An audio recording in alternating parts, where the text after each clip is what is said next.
Amigos y amigas, bienvenidos a su noticiero Iberoamérica al Día, en esta que es nuestra emisión del jueves 4 de mayo. Les agradecemos mucho, como siempre, que nos acompañen y saludo con mucho gusto a mi compañero Omar Cepeda. Omar, ¿cómo estás? Ana Cris, muy bien, es un placer estar contigo, por supuesto, y con todo nuestro auditorio de Iberoamérica, los 22 países de la región. Es un placer informarles, estar con ustedes. Acompáñenos, este es su informativo, le tenemos la noticia al día.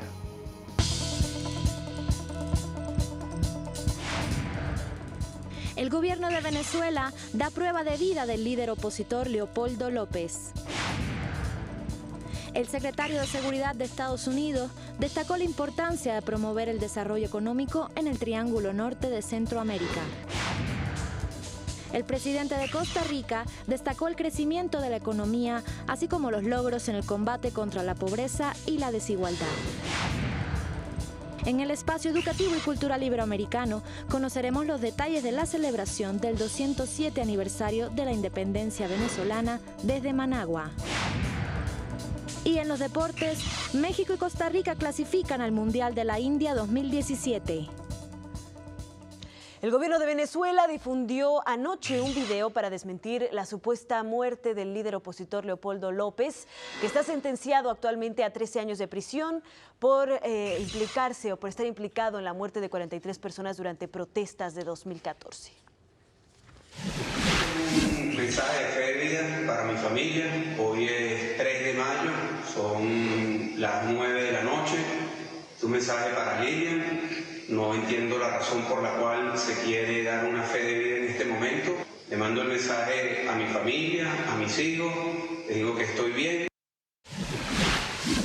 Prueba insuficiente para la familia de Leopoldo López, que está exigiendo verlo y desde la madrugada se encuentra en el penal militar de Ramo Verde, donde está recluido. A través de su cuenta de Twitter, el secretario general de la OEA, Luis Almagro, también pidió ver al opositor y comprobar su estado de salud. En tanto, ya suman 35 los muertos por las violentas protestas que iniciaron hace un mes contra y a favor del régimen chavista. La oposición insistió en que no se retirará de las calles hasta que se convoquen a elecciones generales, hasta que se libere a los presos políticos y se le devuelvan los poderes parlamentarios al Congreso. Luego de que el presidente Nicolás Maduro oficializara ayer la convocatoria para crear una asamblea constituyente, el mandatario recorrió las calles de Caracas y emitió un mensaje a través de Twitter donde reitera que su objetivo es consolidar la paz. Con la constituyente derrotaremos la violencia y le abriremos las compuertas, le abriremos todas las compuertas a la paz, a la paz. Venezuela quiere paz, Venezuela tendrá paz. Basta de violentos, basta de fascistas. Que siga la batalla, que la constituyente es el camino de la paz, de la prosperidad y la seguridad de una Venezuela mejor. No a la violencia, no al terrorismo. Mientras tanto, la Organización de Estados Americanos recibió el día de hoy el decreto del Parlamento venezolano donde la oposición pide anular por inconstitucionalidad la solicitud del Ejecutivo para salir del organismo.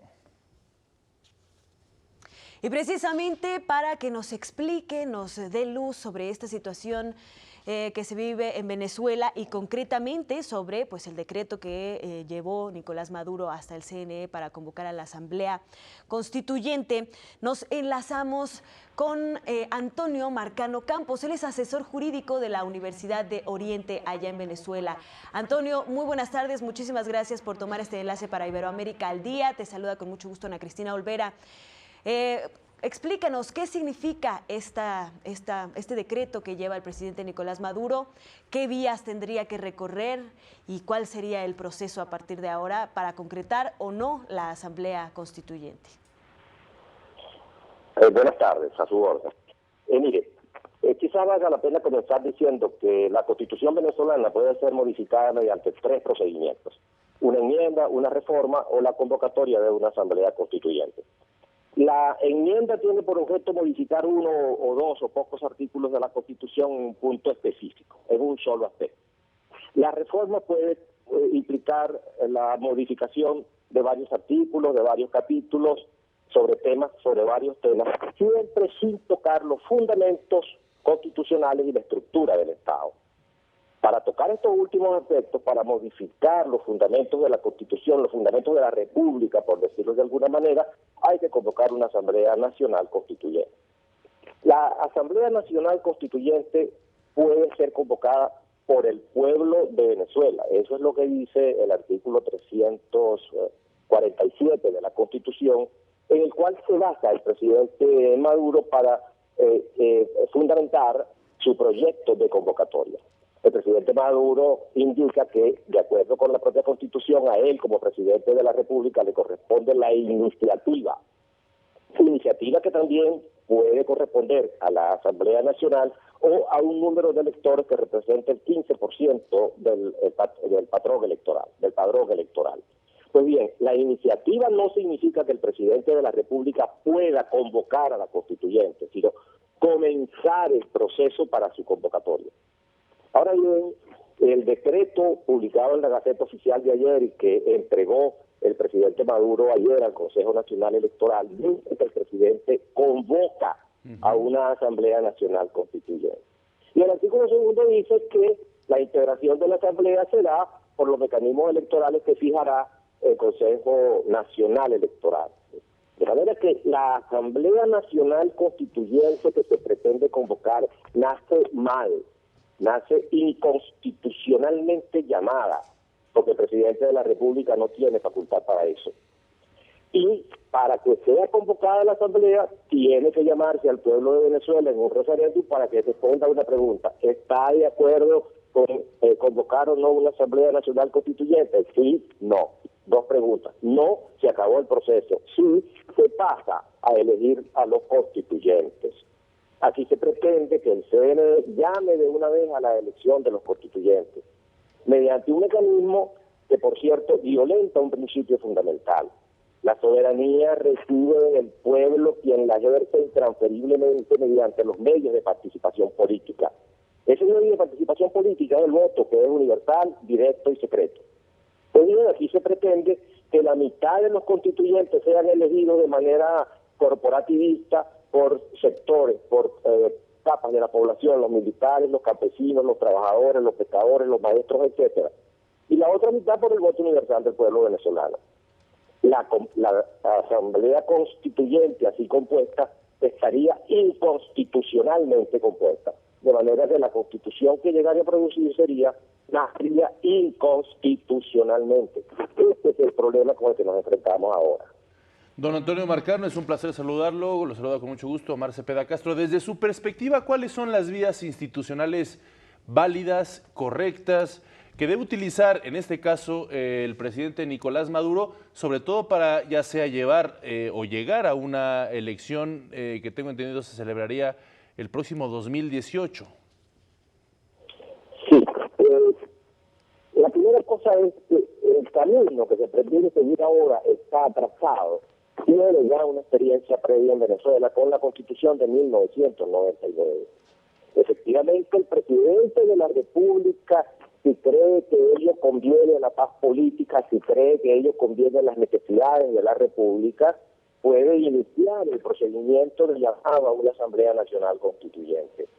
Y eso, para que pudiera concretarse, tendría que ser parte de inmediato de un referendo consultivo en el que el pueblo responda a la pregunta inicial básica: ¿está de acuerdo con convocar a la Asamblea, sí o no? Y allí, en esa respuesta, estaría una primera parte del asunto, porque si el pueblo venezolano por mayoría y no por escogencia por capas o de una manera, digamos, inducida, algo perversa o manipulada, sino de manera evidente y universal, dice que sí está de acuerdo con la Asamblea Nacional Constituyente, pues esa es la voluntad de la soberanía y debemos ir hasta allá, y esa Asamblea Nacional Constituyente tendría la totalidad de los poderes del Estado, podría disolver poderes, crear otros nuevos, podría tomar medidas provisionales, dictar leyes a través de decretos constituyentes para ir supliendo las necesidades hasta llegar a las elecciones presidenciales. Pero hay que tomar en cuenta que mientras no se aprueba una nueva constitución, está vigente la actual. Y vigente la actual, hay dos procesos electorales que tienen que celebrarse y que no, para nada están reñidos con la celebración de una Asamblea Constituyente, que son las elecciones de gobernadores de estado que debieron celebrarse el año pasado y las elecciones de alcalde que se vencen este año. Esos dos procesos electorales deben convocarse. Hay manera de ver a la paz política y a la desarticulación de los conflictos que cada día escalan de manera mucho más dolorosa y de manera mucho más preocupante, sería realizar los procesos electorales que están pendientes. Claro. Porque además una Asamblea Nacional Constituyente pudiera tomarse mucho tiempo. Mientras se elige a los constituyentes, estos se reúnen. Si se trata de una Asamblea Nacional Constituyente, va a tener que tocar los cimientos del Estado, los principios. Aquí, entre otras cosas, se pretende legalizar un poder que hoy no existe, que es el poder comunal, que existe a través de unas leyes que todo el mundo considera inconstitucionales, porque ese poder no existe como tal en la estructura de hoy. Claro. Entonces, aquí habría que meditar profundamente para ver qué hacemos con los poderes que existen. Eliminamos algunos de ellos, metemos unos nuevos, los ponemos a convivir. Entonces, a mí me parece que a la paz política contribuye a realizar las elecciones pendientes y seguir el camino que la Constitución dice para llegar a una modificación constitucional de fondo como la que aparentemente... Apegarse a lo que dice la ley. Sí, una situación bastante complicada. Cumplir la Constitución que tenemos. Complicada y compleja la que enfrenta Venezuela ahora, sobre todo pues ante esta propuesta, este decreto que hace el presidente Nicolás Maduro, y que, como usted bien comenta, pues habrá que ver si se puede concretar o no, siguiendo, como bien comenta, la Constitución que está vigente ahora. Si nos permite, le agradecemos muchísimo que nos haya explicado y dado claridad, y estaremos pues en contacto con usted y con, por supuesto, la Universidad de Oriente allá en Venezuela para que nos ayuden a ir esclareciendo esta situación. Le agradecemos mucho y le deseamos que tenga un excelente día. A su orden, con muchísimo gusto, a su orden. Muchísimas gracias a ustedes por el contacto. Gracias. Pues así las cosas en Venezuela. Vamos a otros países. El presidente de Colombia, Juan Manuel Santos, se reunió con representantes del Consejo de Seguridad de la ONU, que se encuentra en ese país para verificar el cumplimiento de los acuerdos de paz con la exguerrilla, las FARC. Y también se les explicó la institucionalidad que se ha creado para la implementación de los acuerdos, donde el gobierno está absolutamente comprometido en cumplirlos. Las Naciones Unidas se creó para buscar la paz. Y aquí estamos en Colombia construyendo esa paz. O sea que nos unen un objetivo común. El alto consejero presidencial para el postconflicto de Colombia, Rafael Pardo, dijo que se prevé que en las próximas horas se ha liberado el funcionario de la ONU, Harley López, que fue secuestrado ayer en Guaviare, al sureste del país, por una disidencia de las FARC. Este jueves el Senado de Estados Unidos discute la aprobación del presupuesto para el año que resta, para lo que resta de este año fiscal 2017. El paquete incluye fondos de 655 millones de dólares para apoyar a Centroamérica y 391 millones para Colombia, precisamente. Estas cifras representan un recorte de 95 millones para América Central respecto al año fiscal 2016 y un incremento de 91 millones para Colombia respecto al ejercicio anterior. Por su parte, el secretario de Seguridad Nacional, John Kelly, criticó que su país hace poco para terminar con la demanda interna de drogas y por ello destacó la importancia de invertir en el Triángulo Norte que componen Centroamérica para reducir el narcotráfico y la inmigración ilegal. Y como le adelantamos ayer, el presidente de Costa Rica presentó su tercer informe de gobierno. Ante el Congreso de su país destacó que durante su administración la economía mejoró, ya que en 2016 creció de 3.7 a 4.1%. Con orgullo podemos afirmar que se logró la reactivación de la economía que nos propusimos desde el inicio de nuestro mandato. El ejercicio responsable de las finanzas públicas permitió una reducción del déficit fiscal en el 2016. Con estos resultados, Costa Rica se convirtió en el líder de América Latina en la contención de los precios para los consumidores durante los 2 últimos años. También destacó el mandatario que los logros en el combate contra la pobreza y la desigualdad son los siguientes. Tuvimos el índice más bajo de pobreza de los últimos 7 años, un 20,5%. 10.440 hogares salieron de la pobreza en el último año. Además, 9.700 familias en pobreza extrema ya no se encuentran en esa condición. También logramos bajar la pobreza rural en un 30,3%.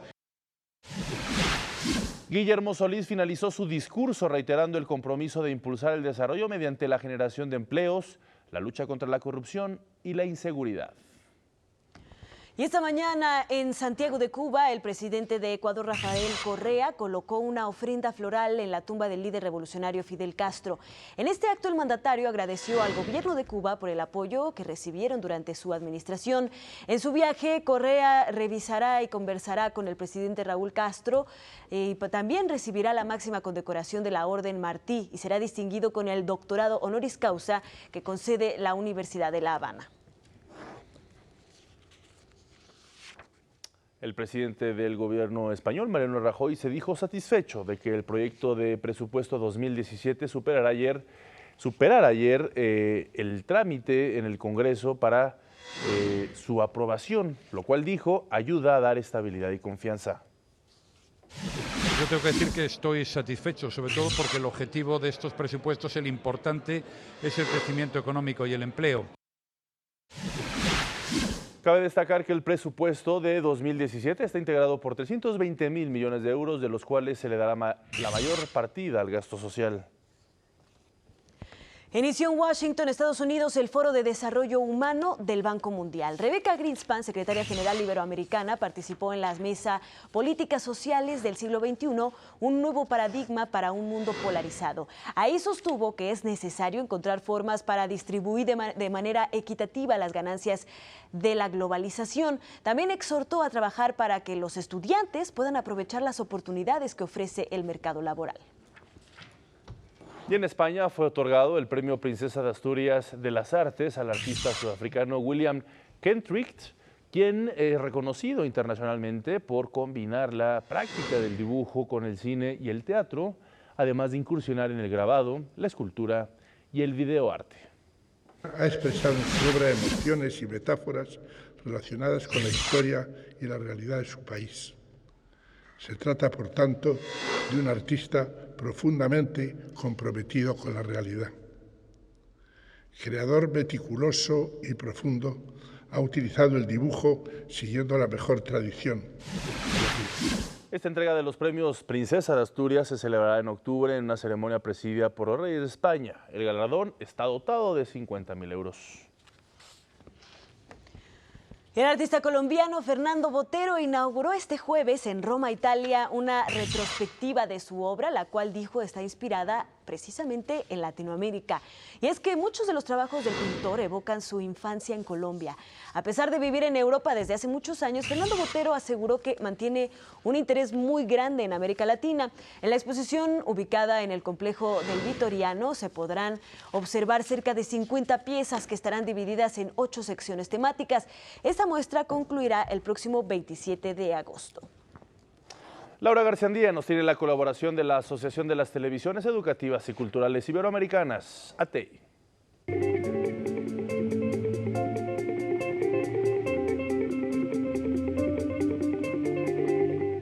Amigos de Iberoamérica, es un placer para mí saludarlos el día de hoy y con ofrendas florales depositadas en el monumento del Libertador Simón Bolívar, erigido en el Paseo de Estudiantes, Nicaragua celebró el 207 aniversario del inicio del proceso de independencia de Venezuela. La juventud sandinista no desaprovechó la oportunidad y así celebró este aniversario en Managua. La Juventud Sandinista 19 de julio conmemoró y celebró los 207 aniversario del proceso de la independencia del pueblo hermano de la República de Venezuela. La juventud nicaragüense se enorgullece en saludar con amor y fuerza de victorias esta fecha trascendental en la historia de nuestros pueblos para la construcción de la unidad de la patria grande. El embajador de Venezuela en Nicaragua agradeció al pueblo nicaragüense por dicha celebración. Por eso el profundo agradecimiento del pueblo venezolano, del gobierno venezolano, a este pueblo entrañable nicaragüense, a esta juventud sandinista que no nos deje en ningún momento. Nicaragua y Venezuela son países hermanos que han venido trabajando fuertemente en procesos revolucionarios, trabajando por la libertad de sus pueblos, a como lo soñaron el libertador Simón Bolívar y nuestro querido Augusto César Sandino. Los jóvenes que conformaron Juventud Patriótica Nicaragüense y que luego fueron miembros fundadores del Frente Sandinista tenían claro que la lucha por una Nicaragua libre iba más allá de la política. Era una lucha por los mismos derechos de igualdad que proclamó el padre de la patria, Simón Bolívar. Muchas gracias al Canal 6 de Nicaragua. Y es jueves de nuestra sección Itinerarios con Camilo Pardo y esta vez nos va a llevar a conocer Tikal en Guatemala.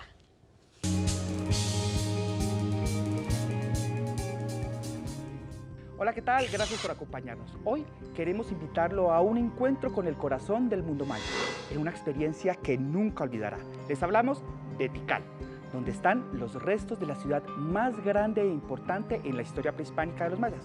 Son 550 kilómetros cuadrados de exuberante selva tropical, hogar de gran diversidad de especies, de flora y fauna. Tikal es un parque nacional arqueológico que preserva los vestigios arquitectónicos de la antigua civilización maya, cuyos templos son famosos mundialmente. Está ubicado en Petén, que es el departamento más grande de Guatemala y cuenta con una variedad natural inmensa. Sede de templos mayas que sobresalen entre las copas de los árboles de la selva. El Parque Nacional Tikal es un área protegida donde la naturaleza y los vestigios arqueológicos se suman en una experiencia única. Conocido también como el Templo de la Serpiente Bicéfala, el mayor atractivo de Guatemala constituye una de las estructuras más emblemáticas de la civilización maya. La estructura, de 70 metros de altura, fue construida en el año 470 después de Cristo y era utilizada para diversas ceremonias rituales de la civilización maya. El templo se encuentra dentro del Parque Nacional Tikal, en donde los visitantes pueden subir y admirar desde la cima increíbles paisajes. En el lugar podemos encontrar un museo arqueológico que reúne maravillosas muestras de cerámica, tallado y esculturas mayas. Tikal es un nombre vocablo itzá, que significa el lugar de las voces. Su riqueza arqueológica y natural lo hacen un excelente lugar para explorar. Mucho de Tikal aún no ha sido desenterrado, por lo tanto se necesita más de un día para conocer esta fascinante ciudad maya, uno de los itinerarios más impresionantes de Iberoamérica.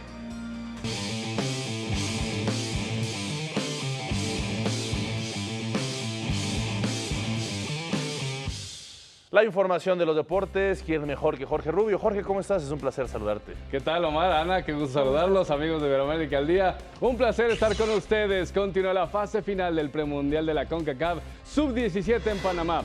Honduras no pudo amarrar su boleto al Mundial de la India 2017 al perder 3-0 ante Estados Unidos y ahora depende del resultado que tenga el conjunto de las Barras y las Estrellas y Cuba este viernes, aunque tendrían que ganar 9-0 los cubanos para que algo suceda, lo que se ve prácticamente imposible, por lo que hondureños tienen pie y medio en la siguiente Copa del Mundo. Por su parte, México ya amarró su pase al Mundial al vencer 1-0 a Panamá y de paso le dio la clasificación a Costa Rica. Al momento, mexicanos, costarricenses, hondureños y estadounidenses tienen el boleto amarrado a la siguiente Copa del Mundo.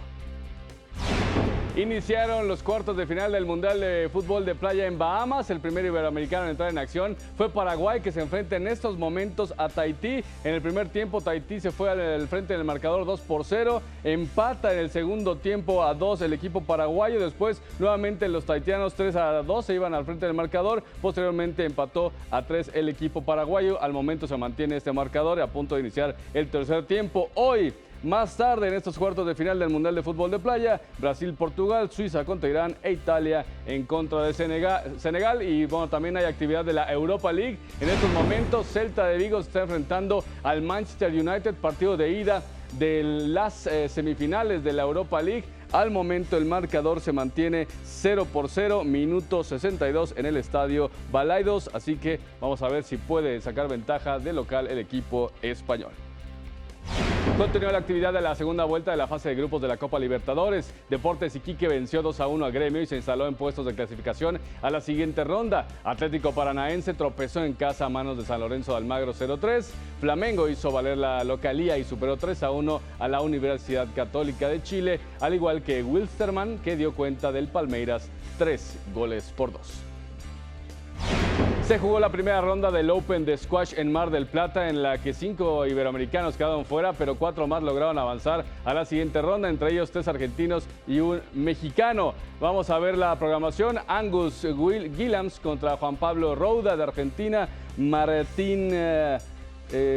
Martínez Beck contra Joe Green, Christopher André contra Juan Gómez Domínguez y Robertino Pesota en contra de Rodrigo Obregón. Son esta la actividad de estos cuartos de final del Open de Squash.